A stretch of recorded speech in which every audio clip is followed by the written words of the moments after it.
As a reward for saving her son's life, a wealthy woman asked a beggar to be her boyfriend for a day at her husband's wedding to his lover. But when the beggar entered the hall, everyone was left breathless. "Welcome to my channel, Revolutionary Stories," she said. At 6 o'clock sharp, the shrill sound of the alarm clock interrupted Pilar's deep sleep. A few minutes later, Aller smiled and stretched in bed.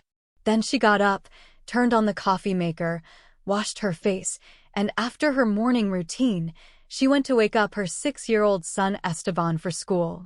She gently ran her hand through his hair and said, "Esteban, wake up, you need to get ready for school. Open your eyes, let's go, we can't be late." The boy started to grumble and rub his eyes. He didn't want to leave the cozy bed. "Mom, let me sleep for another 5 minutes, please, and don't make scrambled eggs for breakfast." "I don't want them. I also don't want to go to your work after school. I get bored there, and there's nothing to play with," he complained. Pilar tried to cheer up the little one so he would get up. "Well, today we won't have scrambled eggs for breakfast. Today we have chocolate croissants and hot chocolate, just the way you like it. And after school, my driver will pick you up and take you with me to work. You're still too young to stay home alone, and your nanny is sick, you know. Don't make it harder for me. Get up now, I'll wait for you in the kitchen," she said. Pilar's entire day as a businesswoman was meticulously planned, from taking her son to school in the morning to attending numerous calls, meetings, and negotiations at the office. She also ran her own sewing workshop, initially starting in a small basement but growing over time. Her employees crafted winter clothing like hats, scarves, and gloves, essential for the coldest season. Pilar's role was to supply her staff with raw materials and negotiate contracts with clients. Though daunting at first, she learned the ropes and the business began to flourish. Despite being her favorite job, it consumed most of her time, leaving little room for her son. Sometimes, when picking Esteban up from school, she had to take him to work with her since her workday ended late, and she feared leaving him alone at home. Pilar didn't even notice how another hectic day of work ended until the driver brought her son to the office after swimming class.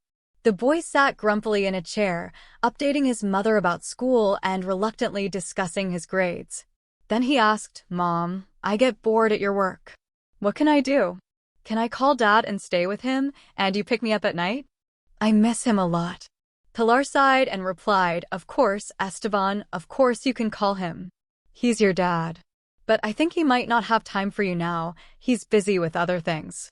The boy just nodded and dialed his father's number. After a brief silence, his father's irritated voice came through the phone. "Listen, son, not today. Maybe on the weekend. I have a lot of work to do. But we'll see each other soon. Take care, bye." The boy looked sad and disheartened. Pilar felt sorry for her son, seeing him trying to connect with his father who seemed uninterested. She winked at the boy and said, "Here's what we'll do. I'll take a short break from work now. We'll go to the pizzeria across the street, order a huge pineapple pizza and some milkshakes. Then I'll work a bit more and we'll go home together. And this weekend, I'll buy tickets to the circus. They're advertising it, and you'll see how much you'll enjoy it." Upon hearing his mother's proposal, the boy brightened up and became as talkative as ever. After enjoying a delicious meal at the pizzeria, Esteban sat down to do his homework while Pilar went back to her planning meeting. Once the meeting ended, she allowed her employees to return to their tasks and she returned to hers. She smiled seeing her son sleeping comfortably on the couch, his notebooks on the table, and unfinished homework. She poured herself a strong coffee, closed her eyes for a moment, and began to reminisce about her poor and difficult childhood. Pilar was born in a small town to a poor family, with an alcoholic father and an always exhausted and desperate mother. She wasn't sure why they chose her, as their home was filled with endless quarrels and fights. Her mother treated her father with disdain, having to work hard in 2 places at once since the man only knew how to drink. It seemed like her father didn't even notice her presence at home, barely spoke to her, and never showed affection. Her mother wasn't the nurturing type, didn't treat her with tenderness, always spoke loudly, and demanded obedience. Despite her difficult upbringing, Pilar excelled academically, particularly enjoying mathematics and having a good memory. However, her true passion lay in drawing and painting, where her imagination flourished, often winning contests with her artworks. When she expressed her desire to study at the Academy of Fine Arts in the capital, her mother dismissed it, insisting that painting was not a viable profession and pushing her to enroll in a sewing course instead. Following her mother's advice, Pilar pursued sewing, which didn't seem like a bad option at the time. What she truly wanted was to escape from her small town and never see her drunken father or her mother's distressed face again. She was too tired of that life, not even attending her high school graduation party because she remembered how her classmates had ridiculed her poverty throughout the school years. She also didn't have a nice dress to wear on that day, and the idea of wearing someone else's modified dress didn't appeal to her. Her mother accompanied her to the capital to help her settle into a rented apartment before returning home, leaving her with some money for the initial period and some food. Pilar completed the sewing course with excellent results, but didn't stop there. She enrolled in university to become a fashion designer, a profession that had attracted her since childhood. Claudio studied economics at the same university, and they met in the cafeteria by chance. He was a poor student on the verge of expulsion, and Pilar decided to help him, eventually leading to his successful passing of exams. Grateful, Claudio began to date Pilar, but as time passed, Pilar's life seemed to stagnate, despite their modest wedding celebration. A business was started and Pilar continued to take care of it as usual, helping to review all its accounting reports without telling anyone. She herself was running this business according to the documents. The owners of the company were both him and her, but when Pilar became pregnant, she began to spend less time in the office. So the employees thought it was Claudio who was managing the company so confidently, and as for his wife, she helped as much as she could. In the beginning, everything was going well. The son was growing, the business was generating profits, and family life seemed to be improving. But soon Claudio began to get bored. He was tired of everything and didn't feel as passionate about Pilar as he did at the beginning. If he continued to live with her, it was for the sake of their son, but at the same time, he wanted to fall in love again, to feel excited. It was at this moment that Anna appeared in his life and became his lover. They met on a rainy day when he saw her waiting for the bus at a stop with her dress wet. From inside his car, he noticed that dress clinging to her body, highlighting all her curves. He decided to take her to his house, and she wanted to thank him by inviting him in for a cup of coffee. He returned home the next morning after being unfaithful to his wife for the first time in his life. His meetings with Anna became more frequent. He had to lie, saying he had a lot of work and needed to travel on business, which didn't actually exist. Not even his young son could stop him. Claudio immersed himself in this whirlwind that was his affair with Anna, and he didn't care about anything else. Pilar, of course, soon realized her husband's betrayal and cried helplessly at night, filled with jealousy and resentment. She tried to have a sincere conversation with him because she didn't want to live with a man who was deceiving her, but her husband denied everything, inventing new excuses. There was no more tenderness, intimacy, or warmth in their marriage. In the end, Claudio couldn't even find time for his son, yet he hoped it was just a temporary crisis, that her husband would soon realize and everything would work out.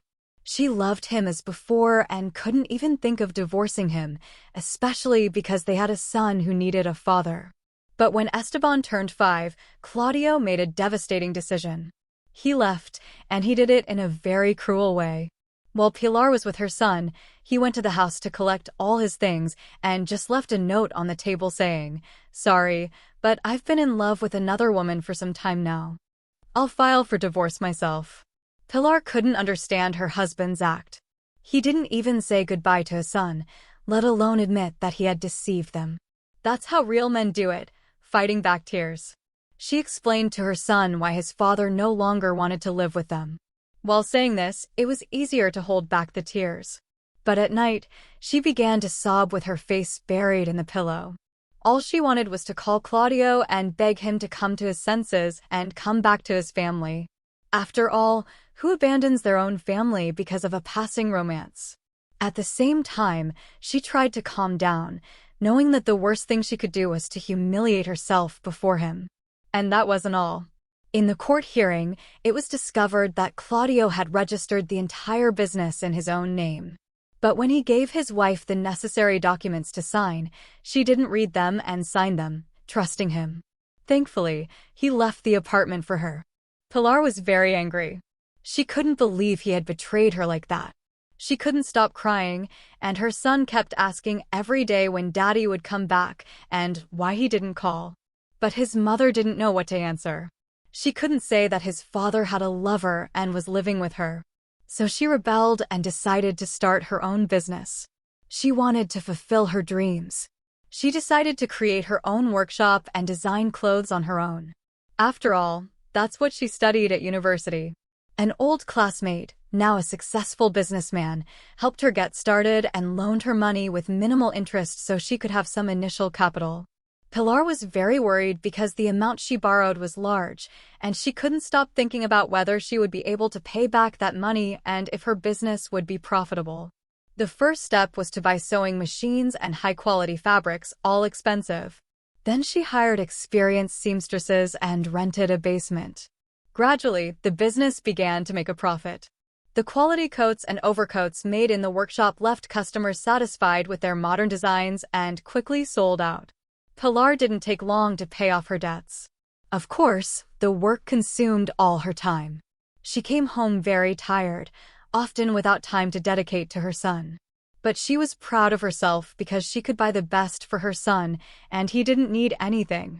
Unlike when she was young, being able to buy what was necessary was very important to her. But she also tried to give her son everything her parents weren't able to give her: love, care, and attention. Suddenly, an employee knocked on the door of her office, and Pilar immediately left her memories and returned to production. When she left the office, Esteban was still sleeping on the couch. When the boy woke up, his mother wasn't back yet. He rubbed his sleepy eyes, shook his head, then took out his math book and notebook from his backpack and started doing his homework. But soon, at the beginning of the first exercise, he felt bored and looked sadly out the window. He really wanted to take a walk, to play a little in the park. So he decided to go out alone for a few minutes until his mother returned. He walked down the street, and suddenly he saw a playground on the other side of the sidewalk. There was a slide, some swings, and exercise equipment. The boy immediately ran there, thinking about sliding down the slide a few times and then returning with his mother. Otherwise, she would scold him for leaving without permission. Esteban was already mentally swinging on one of the swings and didn't notice the car coming towards him at high speed. The sound of the brakes was heard, and immediately a strong hand of a man grabbed him by the jacket and pulled him to the sidewalk. The boy was very scared and started crying because he realized he could have been run over by a car.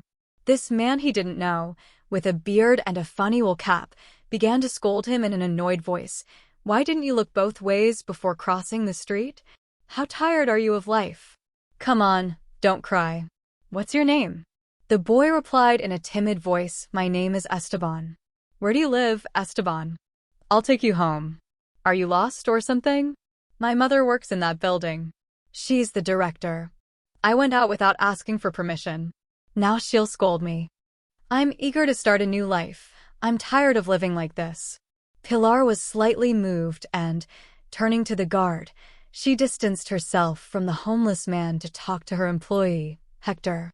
"Listen, there's something I heard about your colleague not working with us anymore. Is it true? What do you think about hiring this man?" Hector furrowed his brow and whispered softly, "Well, I don't know, Pilar. You're the boss, so it's up to you to decide. But he doesn't convince me. What if he steals from us or something? I'm not sure I can trust him." Admitting, Pilar said, "You're right. I know we're taking a risk, and still, I insist. Let's have him work with us for 3 months as a trial period, and then we'll see." The woman replied very calmly, "What's your name? Do you have documents? We can hire you on a trial basis as security."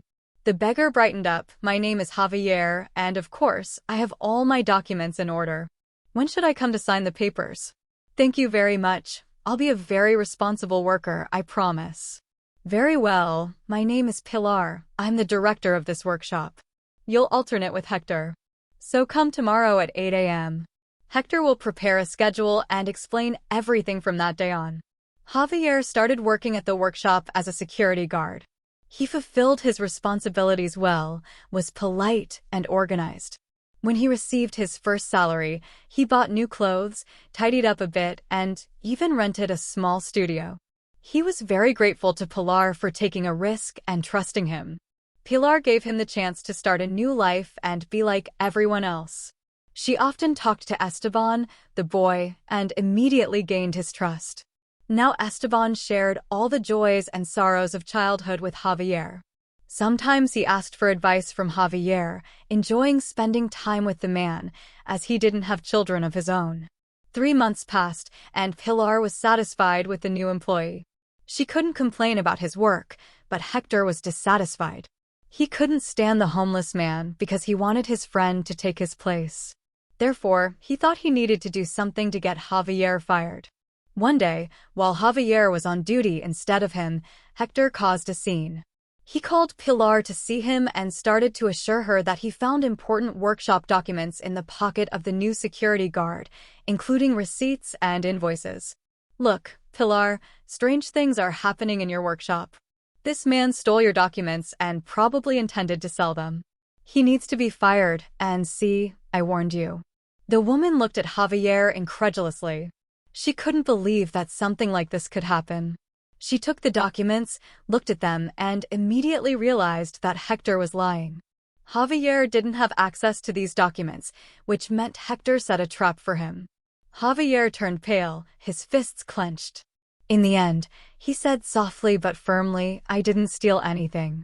If you don't believe me, I'll leave now because who knows, next time they might put drugs in my pocket and I'll end up in jail.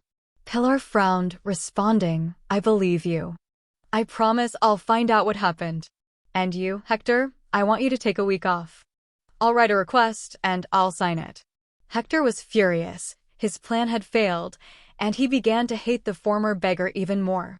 On that day, Pilar's son was also at the workshop.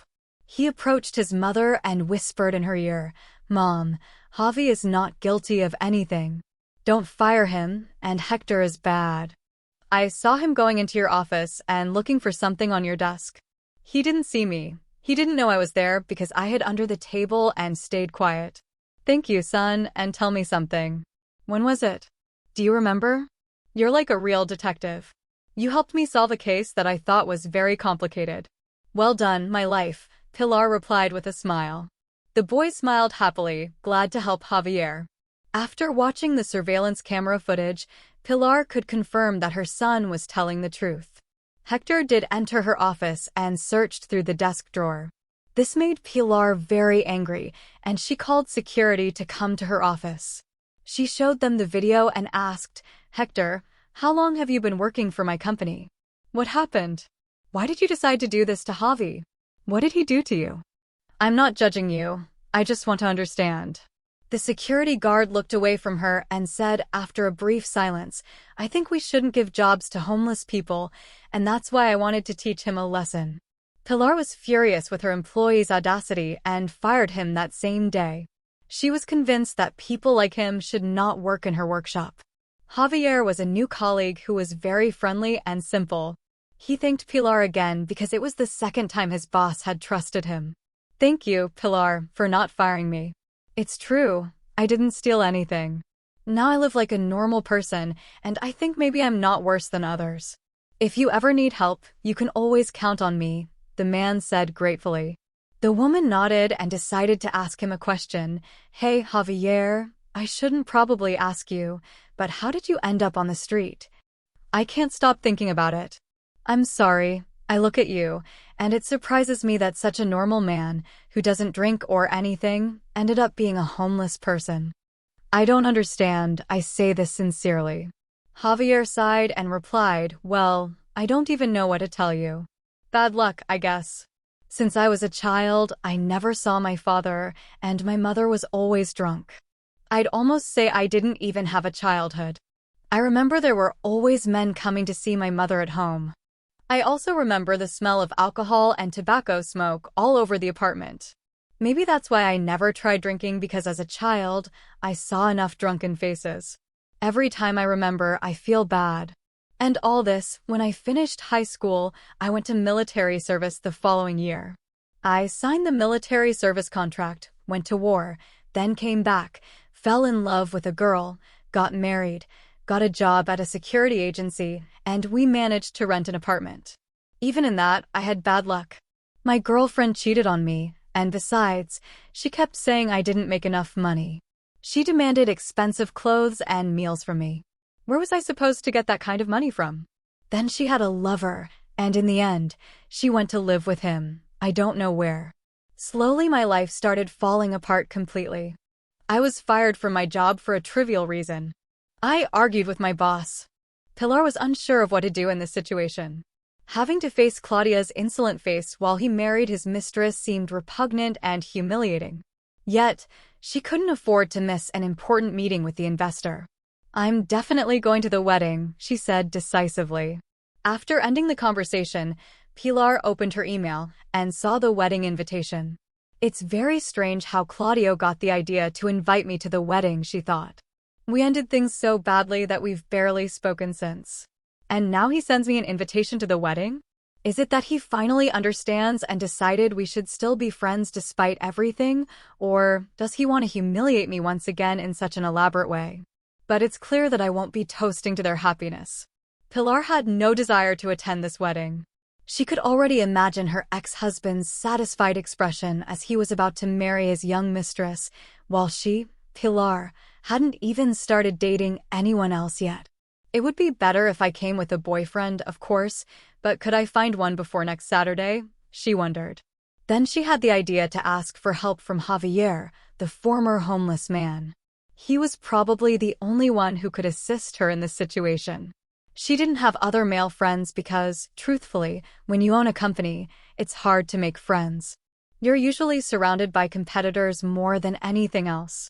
Entering the security guard's room, she saw Javier examining the archive records. She greeted him and asked for a favor, despite feeling uncomfortable. "You once said that if I ever needed help, you'd be willing to lend a hand," she began. "Well, now I need help more than ever. Tell me what I have to do, and I'll help you just like you've always helped me," she said. Javier didn't hesitate to respond. "Of course, I'll do anything for you. But I'm sure the guests will soon realize that I'm not part of your social circle, and things will get more complicated than they already are," he warned. Still, Pilar continued to persuade him with much hope. "Don't worry about anything. We won't stay there from beginning to end.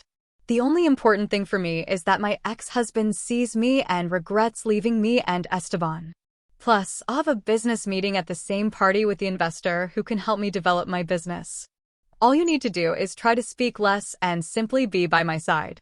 We've already discussed how we can improve your image and even invented a story about us. Do you agree?" she asked. Throughout the week, they prepared for the wedding. Pilar took Javier to a beauty salon, then went shopping with him. Soon, the man began to look like a stylish and respectable businessman. He carefully memorized the invented story that he had a small business in another city and was passing through for work. Nothing escaped Pilar's notice, and now Javier was able to answer any questions without a hitch. Then came the day of the celebration. The guests, who were many, gathered at a luxurious restaurant. Pilar entered the restaurant hand in hand with Javier, forming a very handsome couple. Pilar and Javier greeted the other guests and then approached the newlyweds, as expected. Pilar smiled charmingly and congratulated Claudio, expressing her wishes for their happiness. Javier followed suit, adhering to Pilar's plan. Claudio, still trying to digest the congratulations he had just received, felt uncomfortable. His mood worsened, and he even felt jealous as he looked at Anna. She was truly attractive, and there was passion between them, but he found no wisdom in her, only arrogance. He couldn't stop looking at Pilar, feeling irritated with her, and wondering who the man next to her was. Pilar was very pleased with the impression she made on her ex-husband at first. Everything seemed fine. She had a business meeting with Federico, which bore fruit. Although the investor kept giving suspicious looks to Javier and asking many questions, they seemed to reach an agreement eventually. However, things started to go south in the middle of the celebration. The groom, already quite drunk, suddenly took the stage, grabbed the microphone, and made an announcement. "Dear guests, I have an important announcement to make," he began. He went on to reveal that Pilar had deceived everyone. Her boyfriend wasn't a businessman, he was a beggar she had hired to get him off the streets, and asked him to dress up as much as possible. "I don't think this person should be at my wedding, because if he stays here, some of you might end up without your wallets," Claudio declared, kicking Javier out. This caused a commotion among the guests, and all eyes turned to Pilar and Javier. "I told you this would end badly," Javier whispered to her as he got up from the table. Unexpectedly, Javier took the stage with the microphone. "Ladies and gentlemen, I'm leaving, but before I go, I want you to know something. It doesn't matter if a person is rich or poor, as long as they are fair and honest. Speaking ill of someone without knowing anything about them seems very ugly to me. Well, I'm not a businessman, that's true. But so what? I've never stolen a penny from anyone. And as for you, Claudio, I'll say this. You're lucky you left Pilar, because you don't deserve a woman like her," Javier declared before leaving. Pilar followed him, unable to stay. But as they reached the restaurant's exit, Javier slipped on the wet tiles from the rain and fell backward down the stairs, hitting his head hard. Pilar screamed loudly, and panic filled the restaurant. An ambulance was called immediately, and Javier was taken to the hospital. Pilar accompanied him, holding his hand and crying, begging for forgiveness. But Javier remained unconscious. The doctors avoided giving any predictions, only saying that they didn't know how his body would respond to the intervention and post-operative period. Pilar sat in the hospital corridor, crying and blaming herself. She realized that if it weren't for the idea of going to the wedding, none of this would have happened. It was only then that she realized how much she loved that man, fearing to lose him and not knowing how she could help him. Javier underwent examination, CT scans, and emergency intervention, but unfortunately, he fell into a coma. The doctors refrained from giving Pilar any prognosis, only telling her to prepare for more news. Days passed, and Pilar, along with Esteban, visited Javier in the hospital daily. They talked to him, read books aloud, hoping he would survive and start recovering gradually. A couple of days after the scandal at her ex-husband's wedding, one of the guests, who happened to be the businessman Federico, went to Pilar's workshop. She was surprised to see the same important investor she had met at the wedding celebration. "Hi, Pilar. After the incident at the wedding, I spent several days unable to stop thinking about everything that happened. And what I don't understand is how the man who accompanied you could be a copy of my son who died a long time ago. He looks so much like him. I see that you don't believe, so I'll tell you everything from the beginning, from my youth, so you understand. My wife and I got married very young and were always very close. I loved her deeply. However, we encountered an impossible problem. We couldn't have children. Begona couldn't conceive due to some health issues. At that time, the only solution we saw was to adopt a child from an orphanage. But deep down, we wanted a child of our own. Back then, we hadn't even heard of surrogacy. But I managed to persuade a professor of obstetrics and gynecology to help us. The missing piece was finding a woman willing to be a surrogate mother. Of course, we couldn't just ask random women on the street. People would think we were crazy. So, we placed an ad seeking a young, healthy, and decent woman for a specific, well-paid job. Several women responded, and we chose Clara, a sturdy girl from a small town. She had a healthy son but needed money as her older child was sick. Clara became pregnant, and we let her stay in our house. However, she often went to the city to visit her son. Meanwhile, my wife used a belly pad to create the illusion of pregnancy. We were eager to have a baby. We kept our situation secret, only confiding in the same gynecologist who helped us. When Clara had a premature delivery while we were on a business trip, everything seemed fine. We didn't question where she had gone. We completed the necessary paperwork for our son, paying a significant sum to the notary to avoid going through the civil registry. We raised Leo as our own, and nobody suspected anything. He resembled both my wife and me. When he grew up and graduated from university, I thought I could focus more on my business. Leo was rarely sick, a healthy young man who even played basketball for the university team. Then, unexpectedly, he fell ill. At first, we thought it was just a passing fever, but it escalated to seizures. He was bitten by a tick-carrying encephalitis during a picnic with friends and tragically passed away. At Leo's wedding, I suddenly saw a doppelganger of my son. It was uncanny. I confided in my wife, and we decided to hire a private detective. Despite his initial reluctance, the detective eventually revealed shocking truths.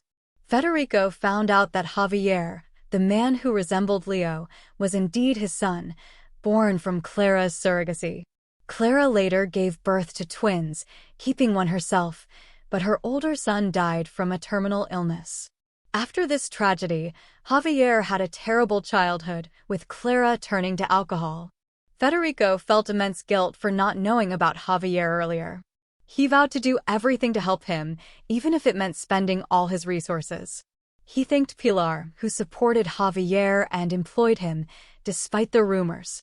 Pilar, overwhelmed with guilt, struggled to forgive herself for unintentionally putting Javier in danger. However, she promised to stand by him and support his recovery. Federico's determination to save Javier gave him hope. He promised to find the best specialists and spare no expense.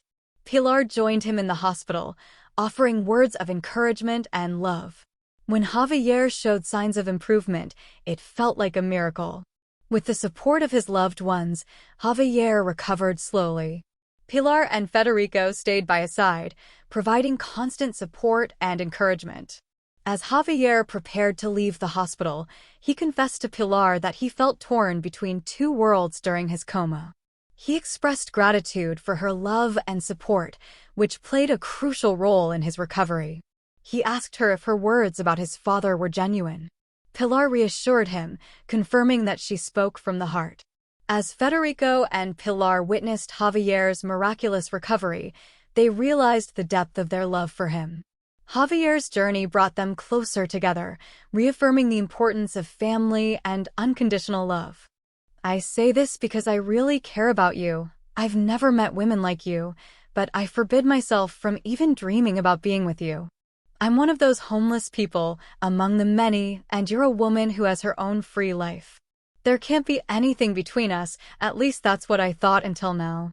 It's the truth, and it's very important to me that you respond with sincerity. Pilar had already decided everything a long time ago and had even managed to talk about everything with her son. Then, without hesitating for a single moment, she said, "Now I see it clearly. I will let you go anywhere you want. Esteban fully supports me in this decision. He needs a father like you, and I want to have a husband like you. So, once you're out of the hospital, we'll go straight to our home. Does that sound good to you?" My response came with sincerity. Javier couldn't contain his emotions any longer. He still couldn't believe his happiness. Then, he gently hugged Pilar, timidly kissed her lips for the first time, and then began kissing her more boldly. They ended up passionately kissing, expressing all their love and feelings in the kiss. They both realized they couldn't live without each other anymore, that being together was the best thing they could do. But there was still a very important encounter for Javier with his real mother. He could never have imagined that the woman who had ruined his childhood and whom he had always considered his mother was not his real mother. She was a substitute mother. In the meantime, his parents had raised his brother without even knowing they had another son. One day, his father picked him up, and they went to his house, which was a luxurious mansion. Javier had time to look around and see how beautiful the place was. He had never seen anything like it in his life. A well-dressed older woman with kind eyes and a warm smile came up to him and hugged him tightly. "I've finally seen my son. I can't believe it! You look so much like Leo, even the mole above your eyebrow." He had the same one. "My dear son, forgive us for not being by your side all this time, but we didn't know anything about you. Clara deceived us, it seems. She had her own reasons for doing this, but it's not for us to judge her. Javier thought he wanted these hugs to never end.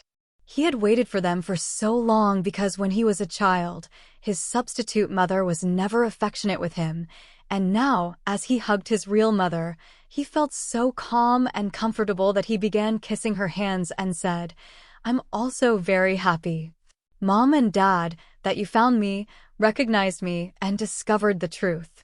All my life, before meeting Pilar and you, I went through one disaster after another. There were times when I didn't even want to open my eyes in the morning. I didn't understand the point of doing so. But now, I want many things. I want to achieve something that you can be proud of." Your father also shed some tears and replied, "And so it will be, son. We won't be separated now. I'll wait for you in my company.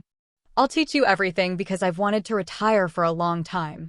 And why didn't you bring your things? I thought from now on you would be living with us. We're very sad about this." In the end, I found my own happiness with Pilar, whom I love, and it's been a long time since I've been fanatic about her. I want to be a faithful husband and give her all my support. I hope you understand us and congratulate us. Javier replied sincerely, and Federico shook his hand and said, "You're right, son. Family is the most important thing. Living with your partner, I know Pilar. She's a wonderful woman. I believe that now that we're going to be relatives, we can increase our capital and get better earnings. And her ex-husband is shameless. I also know him. She suffered a lot because of him, but Pilar is a strong woman. Look, she even opened her own business. But I think she struggles to balance work with taking care of her son. That's very complicated for her. Try to make her rest at least a bit, to feel feminine. You know what I'm talking about. I give you this advice as a father to you. And of course, you're always welcome in our home. You can visit us anytime and bring our grandson so we can get to know him. I'll be happy to spend time with him." Javier started living with Pilar and Esteban, and from the first day, he felt at home in their apartment. The boy was very happy to have him around, always available. He missed having a father figure to identify with, and now he followed Javier everywhere. But that didn't bother Javier at all. On the contrary, with great patience, he would tell and teach things constantly. His relationship with Pilar was also good. Javier remembered his father's words and tried to be attentive and affectionate with her. He gave her relaxing massages, listened attentively when she talked about her problems, and tried to solve them, showing that he was always there for everything. The woman still couldn't believe it. Her ex-husband, Claudio, had never cared like this. He used to take everything for granted, and she thought it was normal. But he didn't give anything in return. Now she was enjoying Javier's sincere love. She never regretted Claudio leaving her. If he hadn't, she would still be crying every night and suffering because of his infidelities. After the scandal at her own wedding, Claudio fought with his new wife, Anna. She was angry with him and kept yelling, "Are you satisfied now? You've managed to humiliate your ex, serve you right, Claudio. But how could you invite her to our wedding? The guests didn't even pay attention to me. They only talked about your ex-wife and her boyfriend. Is that what you wanted? I don't understand." And on top of that, the bum ended up in the hospital. I think I'll remember this day for a long time, but it certainly wasn't the wedding I dreamed of.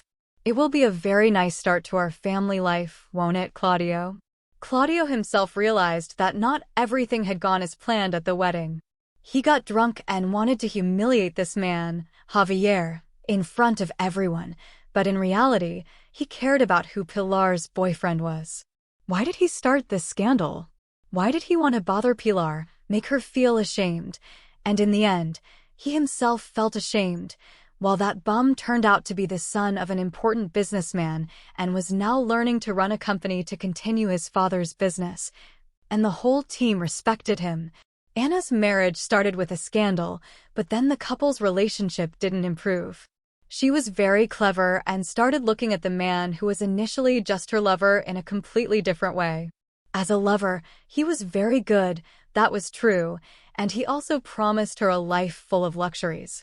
But as a businessman, at any cost was his sole chance to return to being a normal person. Initially, he waited for her at the entrance of his workshop, constantly calling her phone, insisting on giving her flowers. However, Pilar only grew angrier, stating that she would never forgive him. He tried to explain everything several times. "Don't call me or come here anymore. It's too late to change things. You should have thought about it earlier, when we were still a family. Now I want another man. Go away, Claudio, please." Claudio was furious. He was rejected once again, not even expecting it. He thought a simple call to his ex-wife would be enough for Pilar to forgive him and come back because she had loved him deeply before. Realizing this approach wouldn't work, Claudio devised another plan. He started asking to see his son, to which Pilar initially agreed. Esteban was initially happy his father remembered him and looked forward to seeing him on his day off. On that day, Esteban recounted to Claudio their activities together, like flying a kite and crafting a funny donkey for school. He eagerly shared his experiences, but it was unpleasant for Claudio to hear about Javi. Finally, unable to contain himself, Claudio snapped at his son. "Enough, son. Why do you always talk about Javi? You don't need your own father anymore." Attempting to engage his son, Claudio suggested teaching him to drive, thinking it would be more fun than crafting with Javi. However, Esteban shook his head, citing traffic rules and safety concerns he learned from Javi. He emphasized that only licensed individuals could drive and that children shouldn't engage in such activities. Claudio was crestfallen. Now, Javi seemed to be the primary role model for his son. Frustrated, Claudio proposed kicking Javi out of the apartment, trying to reclaim his position as the loved father, but Esteban refused, expressing contentment with his current family dynamic. In the end, Claudio realized he couldn't force his way back into their lives. He left, understanding that his son had grown attached to Javi and found happiness in their new family arrangement. "You know how much Mom has changed now. She laughs much more and doesn't cry anymore. I love you because you're my dad, but can I go home now? I see you don't like hearing about everything I can do. I expected you to be proud of me." Claudio realized he made a mistake talking to the boy this way and discussing adult matters with him. He tried to continue the conversation, but after spending half an hour with his dad, Esteban called his mom, and Claudio had to take him home. The boy entered the apartment, and Javi went out to greet him, very happy, and called him to the kitchen. "Hi, Esteban. I'm so glad you're back.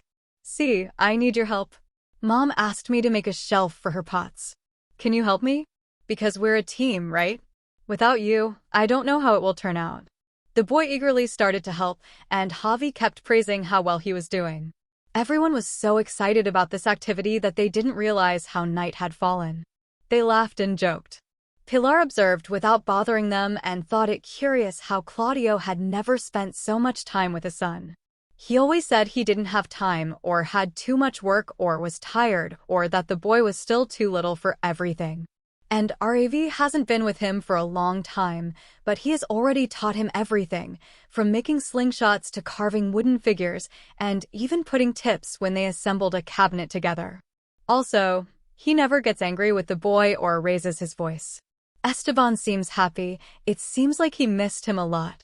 See how hard he tries to do everything, just as Javi says he's like a little man next to him. And when Claudio took Esteban to stay with him today, the boy asked to be taken home in less than an hour and came back sad and irritated. "What happened? Look at this. A man from the street loves my son and cares about him more than his own father does, while the father barely knows how to communicate with his son. How lucky I am to have met Javier, who is now in my life. Only now could I understand what a real family is, what it means to be loved. Now I know that if a man truly loves a woman, he will do everything he can to make her happy." After this frustrated encounter with his son, Claudio was beside himself. He started to get drunk on cheap alcohol almost constantly and planned to get revenge on the beggar.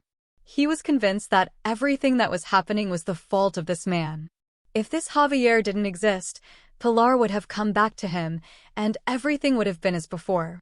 The more he drank, the more he wished the man would die. One day, he got drunk while driving and went to Pilar's house. He already imagined how he would beat this man who had ruined his life. If this didn't work, he had a small knife in his coat pocket. Claudio preferred to end up in prison. That didn't matter to him. What mattered was that Pilar didn't live with this man anymore. He knocked on the apartment door like a madman. Pilar opened the door and, seeing Claudio so drunk, sighed deeply. Let's see what you want. Claudio, we've been divorced for a long time. Don't come here. Please, go away. You're making me dizzy. But Claudio didn't have to leave. His shout echoed throughout the staircase. Pilar, call that damn beggar right now. I want to talk to him. You're mine, you understand? And that son of a bitch, get out of our apartment now. He ran out of the room when he heard those shouts. Esteban, frightened, approached and said in his childish voice, Daddy, you're drunk. I'm scared. Go away. Javier asked Pilar to enter the apartment and calm the child down. I'll be right back, but the woman felt that Claudio didn't seem the same. Something was off in his eyes. They were the eyes of a madman. She felt very nervous and called the police. She didn't know if she should stay with Javi or calm the child. Esteban was so scared that he started crying. So Pilar asked the neighbor to come into her apartment and stay with the child for a while and rushed down to the inner courtyard. She saw Claudio, drunk as he was, attacking Javier with a knife and shouted, I won't let you stay with Pilar. Go wherever you want and leave us alone. I'm her husband, and you're nobody. I'll kill you. Javi wasn't afraid. He had grown up in a dysfunctional family. In childhood, he used to join the normal kids, so he knew how to fight. He had also seen a lot in the war. He twisted Claudio's arms, making him turn around, and Claudio screamed in pain from his wrists. Then Javier said, looking him in the eyes, now listen to me carefully. You can't force someone to want or not want another person. Do you understand? Pilar doesn't want you anymore. You brought it upon yourself. And now, why do you want her back? With you, she won't be happy. You're selfish. You don't even care about your own son. You don't want to be with him. You don't have enough patience or time. You're used to having everyone do things for you. Have you ever tried to do something for others? If you ever pass by again or think of calling Pilar, you'll go to jail, even if I have to ask my dad for help because he has a lot of connections. Claudio screamed in pain and despair, realizing that Javier was telling the truth and had nothing to say. It was then that the police arrived, took Claudio to the police station because he was completely out of control. Javier straightened his clothes, hugged Pilar, and said, I won't allow anyone to harm you or Steban, so don't be afraid. I love you both very much. Steban, all frightened, needs to be reassured that it's all over to calm down. Pilar hugged him, kissed him, and said, I feel so calm and safe by your side. It's wonderful to be with you. Javier thanked the neighbor for taking care of the child, hugged Steban tightly, looked into his eyes, and said confidently, You're more than a son to me, Steban. You're the person I love the most. Don't ever be afraid because I'll always protect you, and you know that. It's over now. Don't cry, calm down. Your father won't come back. It's better to order pizza and watch a good movie with the three of us. What movie do you want to watch? The child immediately wiped away his tears. They put on his favorite movie, and the three of them sat on the couch watching until the end. They felt wonderfully good together, like a family where everyone protected each other. This marks the end of our story for today, but before we say goodbye, please leave your opinion in the comments and don't forget to like, subscribe to the channel, and activate the notification bell so you don't miss a new story. A big hug, and until next time.